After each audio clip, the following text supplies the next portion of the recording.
Welcome to Meathead Test Kitchen, where food and fitness come to hang out.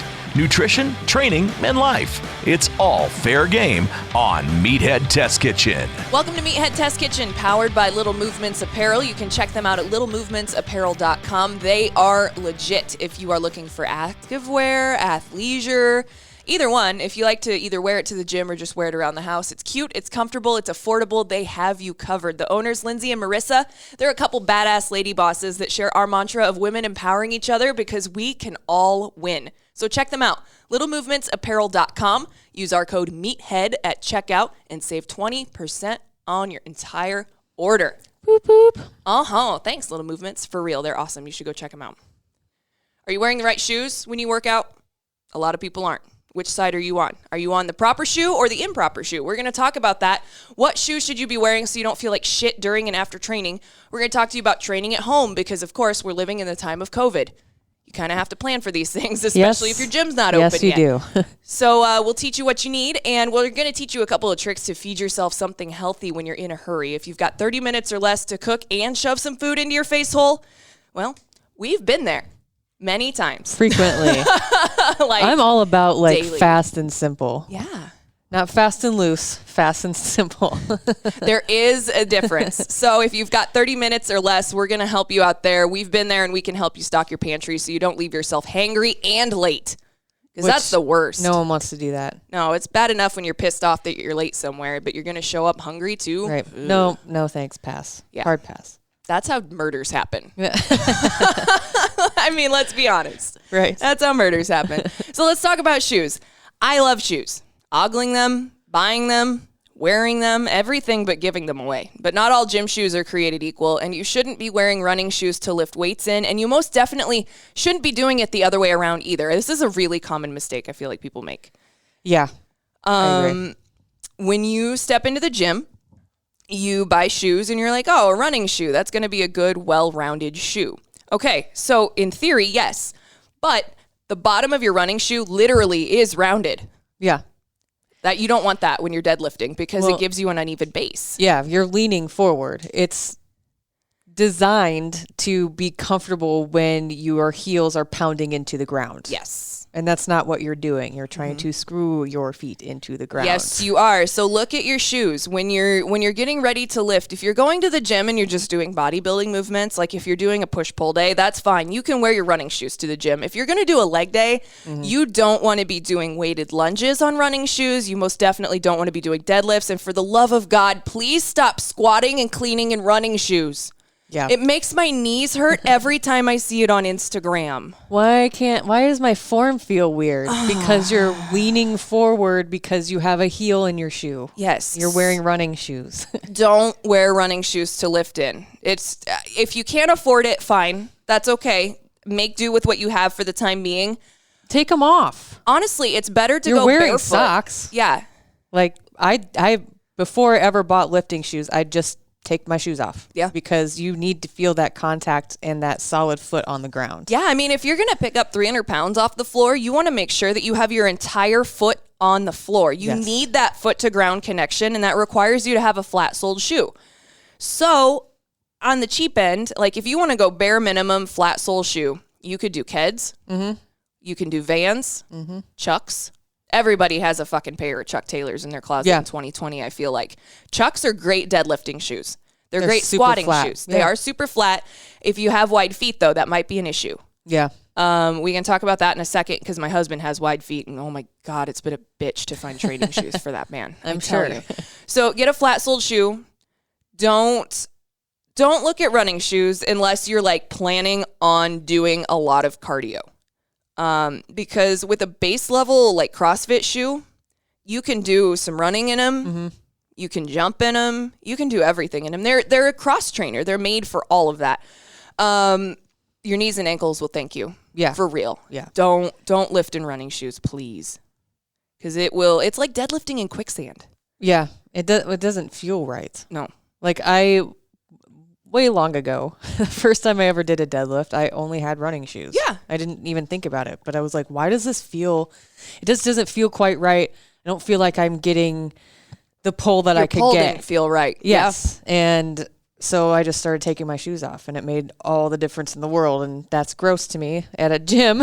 So I bought some really flat shoes. Yeah. I started with Chucks, and then I eventually got an actual pair of trainers. Yeah, I used to go barefoot at my old gym too, and they never cleaned the floors, so I quit doing that. Yeah. And I bought a pair of Metcons. But if you're looking at a shoe for just weightlifting, if you are looking into going into weightlifting, and when I say weightlifting versus bodybuilding is like curls and shoulder presses and bench, and powerlifting is chest press, squat, deadlift. Olympic lifting is what I will refer to as just weightlifting from now on. That is the snatch and the clean and jerk.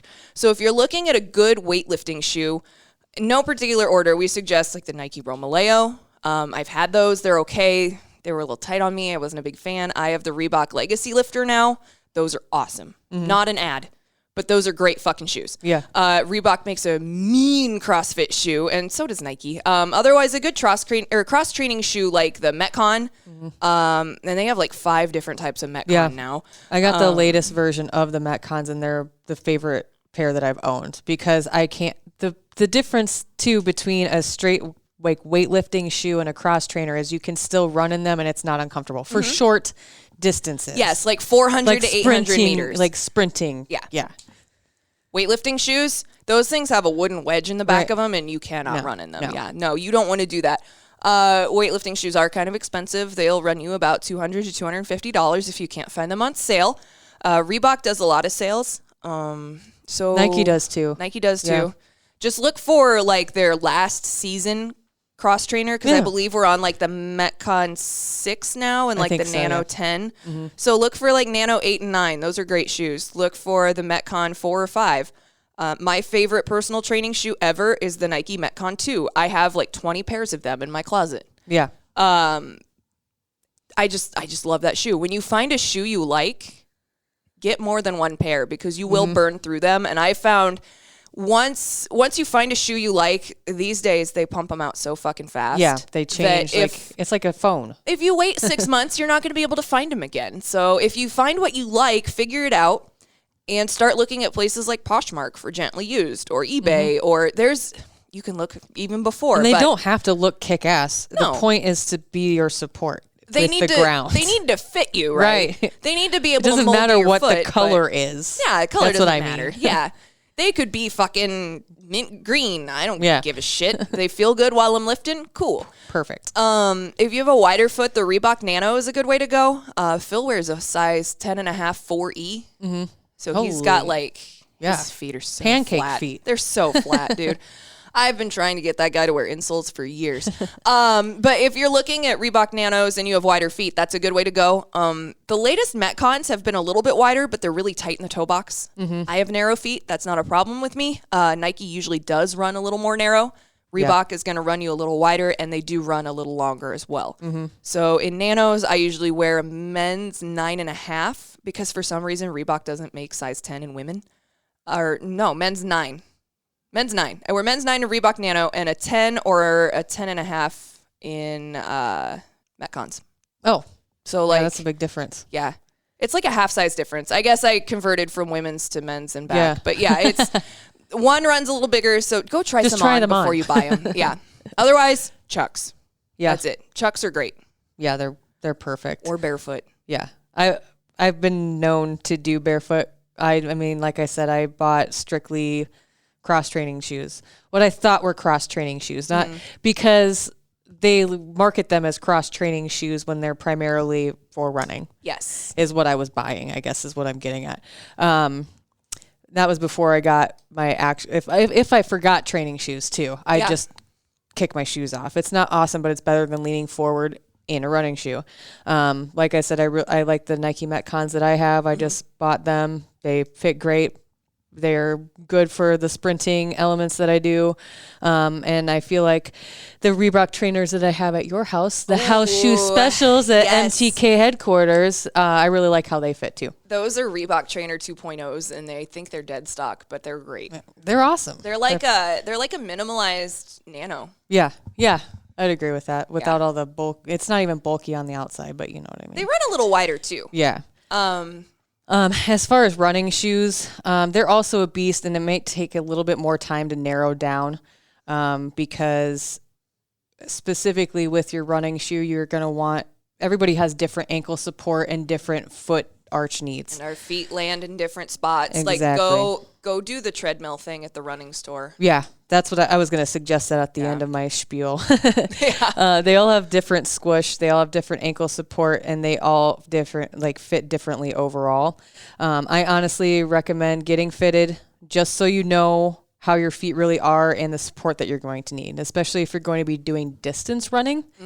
If you're going to be running here and there as your cardio element under 3 miles, probably not that big of a deal. You can just grab whatever running shoe because it's not going to be quite as hard on your ankles and knees. Right. Yeah, because the difference between the regular running shoe and the quote-unquote distance shoe is the density of the foam, right? Yes. Okay. Yep. There's a huge difference. So the very first pair of running shoes I ever got was an Adidas, I can't remember, Air something or other, but I was running distance, and I tore through those in 2.5 months. Oh, because they were so squishy. Yes. And like I said, if you're just walking or jogging even, or it's under 3 miles, you can get by with that, and they'll probably last you about 6 months. But if you're like getting after it and you're running 3-4 times a week, I would recommend trying a different shoe.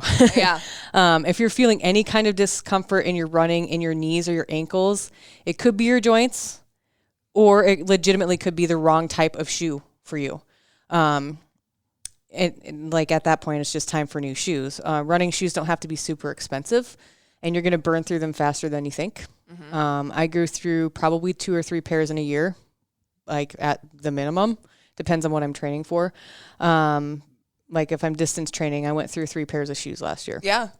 The second my ankles started and knees started to hurt, I knew, like, all right, the foam has broken down. Even if it doesn't look trashed on the inside, that doesn't mean that the foam hasn't broken down. Right. And what I was told with running shoes is when you start to see it to like fold and compress on the outside, that's when you really need to start looking at swapping your shoes out. Yeah.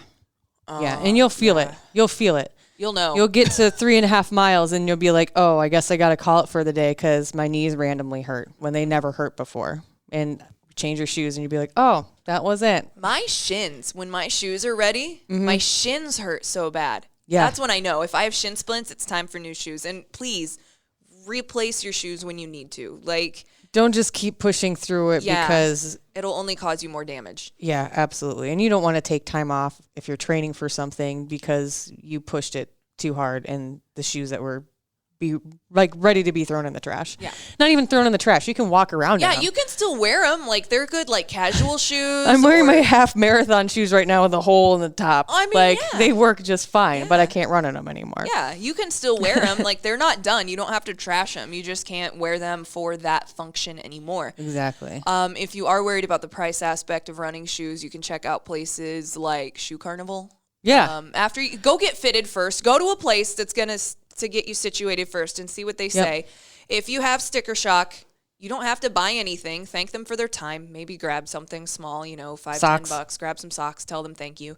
And then look for those shoes elsewhere because I bet you can find them somewhere else if you don't want to pay that much money. Exactly. Like for myself, I prefer Nikes. They fit my foot the best. They're not clunky for me.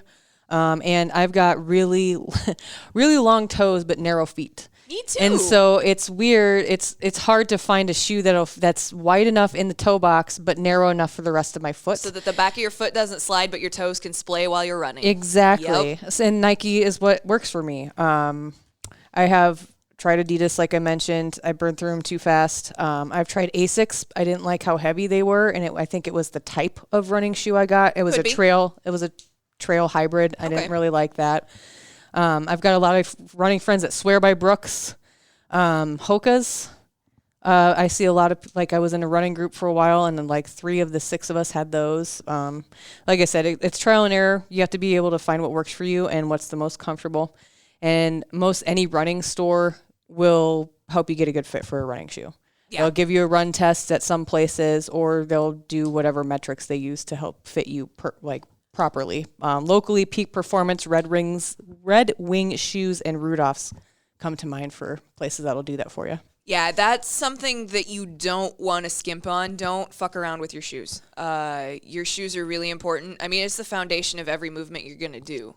So make sure that if you're going to spend some money and you're going to get something really good, make sure it's your shoes first. Oh, yeah. Like, I don't give a shit about what my sports bra looks like. If my shoes, it's going to trash my whole workout. does it keep my tits in? That's all I care Sweet. about. Who cares? Am I going to give myself a black eye doing thrusters? Right. No? Okay. Thanks, little Great. movements. They work. Yeah. Perfect. Your shoes are super important. So They are. Invest. They are. Invest in them. And back to Asics, that's another great shoe choice if you have wide feet. That's what Phil wears to run in. He gets the, I don't remember. Something with a number at the end, not the GT, because those were too rigid. He didn't like those. Yeah. But at the end of the day, just make sure that your shoe choice fits your foot properly, that you're replacing your shoes when you start to see the compression on the squishy outsole part of your shoes, or they just don't feel right anymore. Your body's going to tell you when it's time for a fresh set of kicks. So just listen. That's it.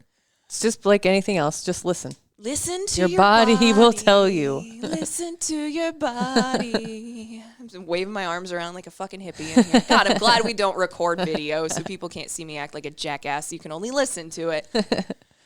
Are you uncomfortable going to the gym right now? We got you. Yes. With everything going on right now, and depending on how you feel about said things going on, maybe you're not comfortable going to the gym.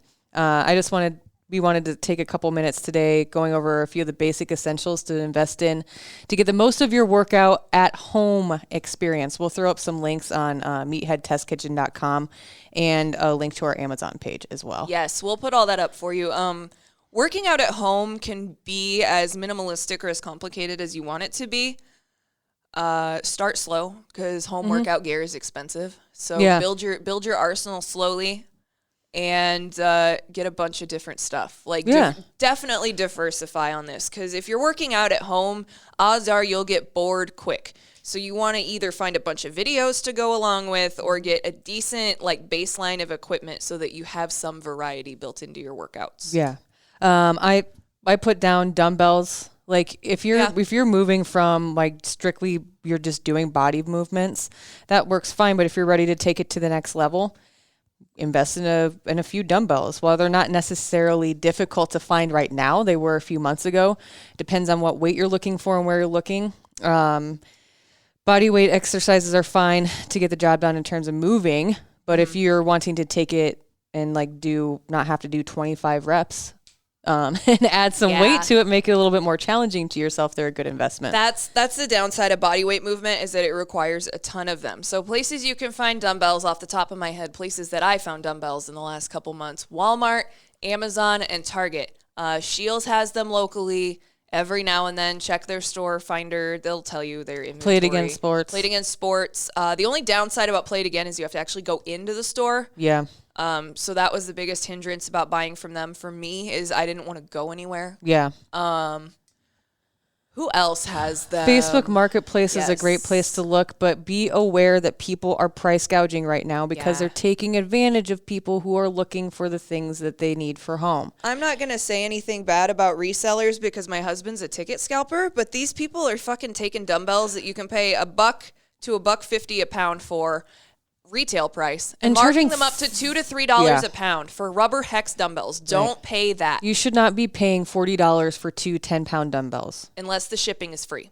Right. Unless the shipping, that's it. Right. That's it. Other places I've bought gear from lately, Titan equipment. There's always Rogue. Honestly, just Google search rubber hex dumbbells if you're looking, and there are tons of sites that now have stock. They're back in stock. Oh my God, it was so hard to find dumbbells. You really only need, if you're going from strict body movement, you only need 5, 10, 10s, and 12s. 12s, yeah. Maybe 15s. Maybe. If you're doing some, goblet squats or something. Yeah, even that, though, you could double up with the two dumbbells and just put them between your legs and do the wide. Yeah. You've got options. That's a great thing about dumbbells. You can do basically anything with a dumbbell. Our friend Stacy from Victress in Lincoln yesterday posted about how to do a hack squat with a foam roll and 2 dumbbells. Right. And I was like, that's fucking brilliant, because Right. I've been trying to figure out how to emulate the hack squat, because I don't have room for a hack squat Right. machine in my garage. I saw that and was like, yo! So there's a bunch of modifications out there too. If you're looking for certain movements to do with dumbbells, you can find them. If you have any questions, feel free to email us, hello@meatheadtestkitchen.com. As always, literally, any question you have ever about anything we talk about on the show, just shoot us an email. We're happy to respond. We Absolutely try to be quick about it when we're not super slammed. Dumbbells are great. They will get you farther than you think they will. Resistance bands, they're great. I have all kinds of resistance bands at my house. I have the kind with the handles, the ones that look like the big long rubber bands, the smaller ones that look like the broccoli what do they call them? Hip circles? Yeah, Is that what they're called? I think so. I Yeah. have a bunch of those. I Trying to put think on what else I here, got up like my favorite resistance bands are like they're called the assisted pull-up bands. Anywhere you're going to be searching for them. They're longer, but they're really versatile. You can add resistance to any movement you're doing if you can't afford dumbbells. They're about $20 for a pack of 4 of them. And they've got 4 different varieties of resistance in that pack. If you have dumbbells or a kettlebell or a barbell, you can use them in conjunction with that. And make everything even hevier. Make everything even heavier, yes. If you're going that way, if you're into that kind of thing. I put a balance ball on here too, just as like basic essential stuff. Like we won't cover like setting up a complete home gym in this episode. Yeah. I just wanted to give people kind of an idea of like basic shit they could buy up really quick just to add a little bit more difficulty to the stuff they may be doing at home. And this is all stuff that should be pretty readily available right now. You could either go for like the Bosu style balance ball, or you can just get like, I have a generic $20 yoga ball from Target.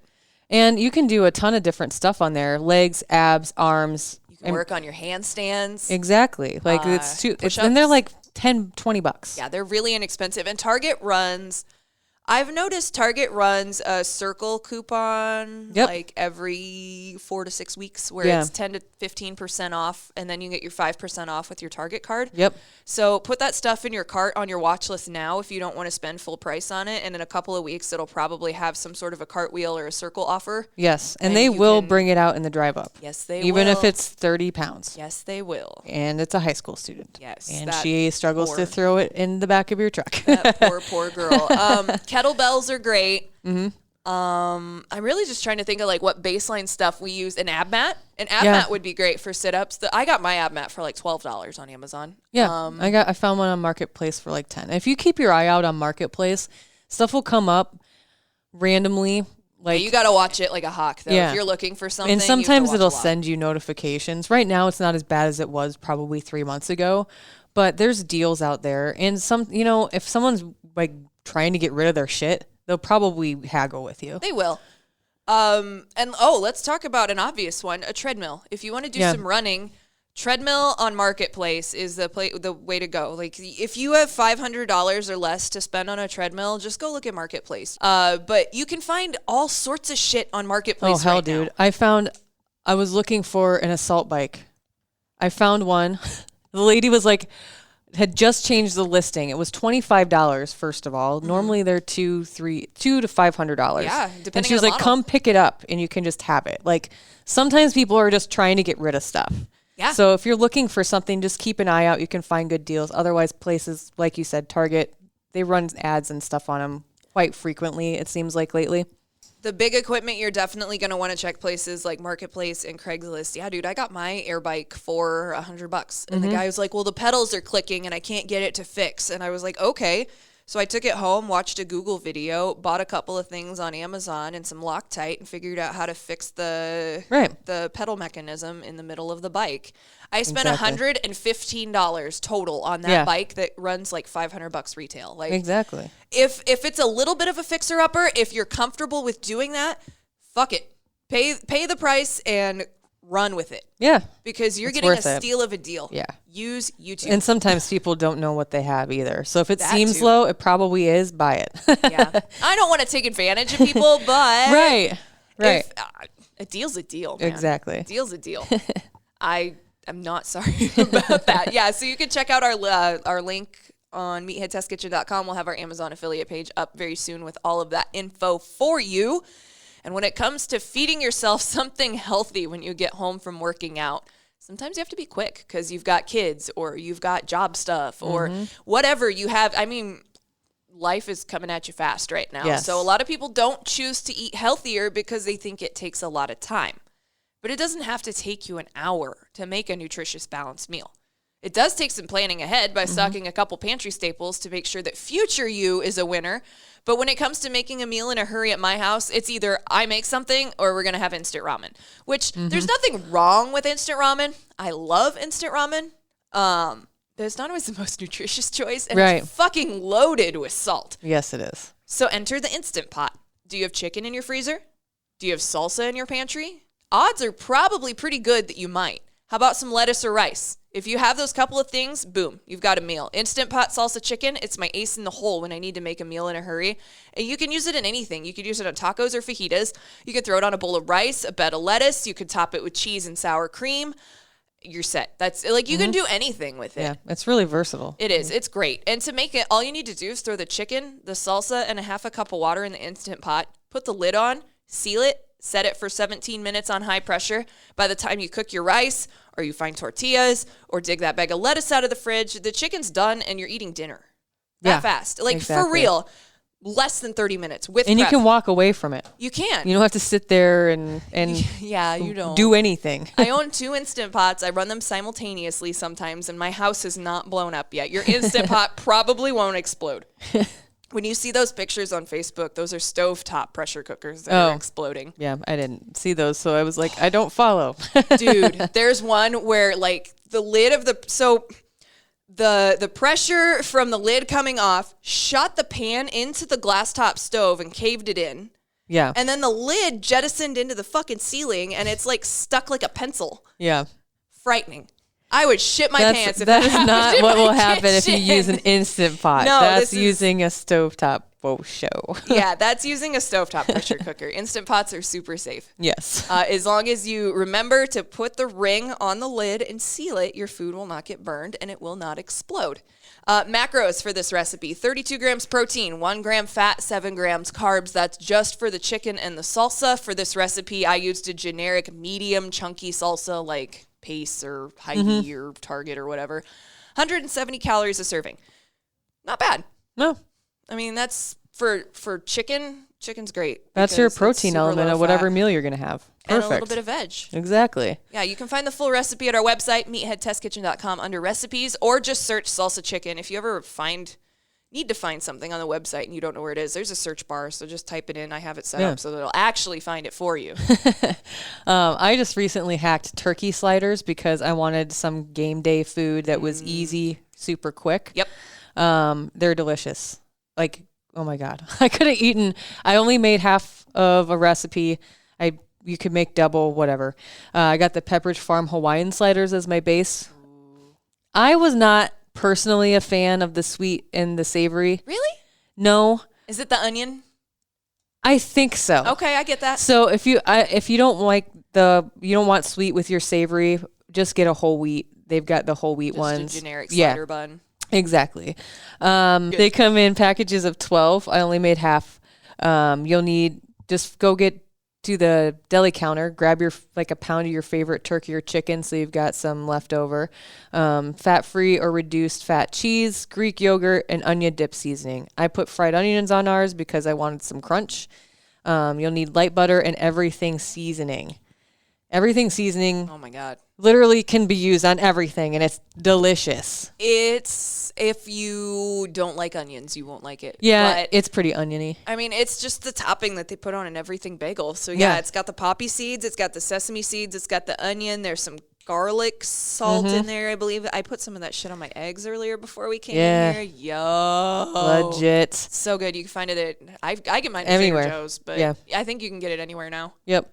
So this recipe is super easy, like I said. I like a lot of meat on my sandwiches, so I doubled the amount. You take the single serving thing of Greek yogurt, mix it with half a packet of your onion dip, set it aside to marinate so that flavor all gets worked up together. Preheat your oven, measure out your meat, slather that yogurt and onion mix on there, put your cheese on, pop it in the oven after you've buttered the top with your butter and everything seasoning, and it takes like 10 minutes. It's so easy. It's so easy. It's quick and it's freaking delicious. I thought the two were super filling because I stacked my meat. The macros, it's 300 calories for two of those. 40 carbs, bad. 7 fat, 22 protein. That's not bad at all. I mean, you got 2 slider buns in there that are taking up most of that, which is okay. Because carbs are your friends. You want a really quick game day thing? We should probably work on that. Game day recipes coming your way at some point. We'll see. So there you go. Shoes, basic home gym essentials, and a couple of recipes to get your book started. As always, if you have questions, hit us up. hello@meatheadtestkitchen.com. You got questions? We might have answers. Probably. Maybe. Hopefully, if not when, then. We also do want to shout out our sponsors at Little Movements Apparel. Make sure you go to their website, littlemovementsapparel.com.